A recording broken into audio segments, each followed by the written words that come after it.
La vie du chrétien, c'est la vie de l'autel et de l'attente. Dieu demande à ses enfants qu'ils aient un autel dans sa présence et sur terre une tente. L'autel requiert une tente et l'attente un autel en retour. Il est impossible d'avoir un autel sans avoir une tente et de même d'avoir une tente sans un autel en contrepartie. L'autel et la tente sont indissociables, il ne peut y avoir de séparation entre eux. Dans Genèse 12:7, nous lisons l'Éternel apparut à Abraham et dit « Je donnerai ce pays à ta postérité » et Abraham bâtit là un autel à l'Éternel qui lui était apparu. Par ce passage, nous voyons que l'autel a son fondement sur une révélation divine. Là où il n'y a pas de révélation, il n'y a pas d'autel. Aucun homme ne peut tout donner à Dieu si Dieu lui-même ne lui est apparu. Il est nécessaire d'avoir la révélation pour produire la consécration. Nul homme de sa propre initiative ne peut se présenter lui-même à Dieu. L'homme ne peut de lui-même se mettre du côté de Dieu. Cependant, le jour où un homme est rencontré par Dieu, la consécration devient une réalité dans sa vie. Si vous avez vu Dieu, vous ne vous appartenez plus. Nous avons besoin de réaliser que la capacité de nous offrir à Dieu procède de la révélation. Ce ne sont pas tous ceux qui prêchent la consécration qui sont des gens consacrés. Ce ne sont pas tous ceux qui ont compris la doctrine de la consécration qui en connaissent la réalité. Seuls ceux qui ont vu Dieu sont des personnes consacrées. Dieu est apparu à Abraham et la conséquence immédiate fut qu'il bâtit un autel à l'Éternel. Le Seigneur Jésus est apparu à Paul sur le chemin de Damas. Aussitôt, il a demandé « Seigneur, que veux-tu que je fasse ?» Acte 9:6. Le moment décisif dans notre histoire spirituelle, ce n'est pas quand nous décidons de faire quelque chose pour Dieu, mais c'est quand nous l'avons vu, lui. Lorsque nous rencontrons Dieu, cela produit un changement radical dans nos vies. Nous ne pouvons plus faire ce que nous faisions autrefois. Quand je rencontre lui-même, alors je peux renoncer à moi-même. Cette question cesse d'être une exception lorsque nous avons rencontré Dieu. Nul homme ne peut voir Dieu et vivre. Si Dieu se manifeste à un homme, tout le cours de sa vie est transformé.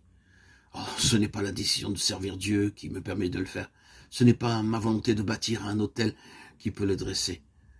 Frères et sœurs, bien-aimés en Christ, c'est quand Dieu va vers un homme qu'un autel est édifié. Lorsque Dieu apparut à Abraham, il lui dit « Je donnerai ce pays à ta semence ». Genèse 12:7. La révélation divine nous introduit dans un nouvel héritage. Elle nous permet de saisir que le Saint-Esprit nous a été accordé comme le gage de cet héritage que nous posséderons plus tard en plénitude. Dieu est apparu à Abraham et Abraham bâtit un autel. Ce n'était pas un autel destiné au sacrifice pour le péché, mais pour l'Holocauste. Il ne s'agit pas de résoudre la question des péchés, mais celle de l'offrande d'une vie à Dieu. C'est la sorte d'autel dont il est parlé dans Romains 12:1. Je vous exhorte donc, frères, par les compassions de Dieu, à offrir vos corps comme un sacrifice vivant, saint, agréable à Dieu, ce qui sera de votre part un culte raisonnable. C'est en raison de la grâce de Dieu que le Seigneur Jésus est mort pour nous. C'est cette grâce qui a pourvu à la croix sur laquelle nous sommes morts avec lui et sur laquelle le méchant a été jugé. C'est par la grâce de Dieu que sa vie est au-dedans de nous. Et c'est cette même grâce de Dieu qui nous introduira dans la gloire. C'est sur la base de sa grâce que Dieu nous exhorte à nous offrir nous-mêmes à lui, en vivant sacrifice. Remarquons, frères et sœurs, bien-aimés en Christ, à propos de l'Holocauste, qu'une personne avec certaines ressources pouvait offrir un bœuf, un autre moins riche pouvait emporter une brebis, et un autre avec peu de moyens pouvait offrir un pigeon. Lévitique 1:3, 10-14. Cependant, quelle que soit l'offrande, celui qui l'apportait devait l'offrir tout entière. Dieu ne peut recevoir rien de moins qu'une entière consécration. Dans quel but l'Holocauste était-il placé sur l'autel? Pour être entièrement consumé. Certains pensent s'offrir à Dieu pour faire ceci ou cela pour lui. Cependant, ce qu'il veut, ce n'est pas notre travail pour lui, mais nous-mêmes.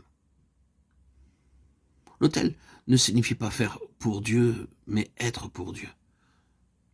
Dans l'Ancien Testament, l'Holocauste était offert et brûlé une fois pour toutes, mais dans le Nouveau Testament, c'est un sacrifice vivant.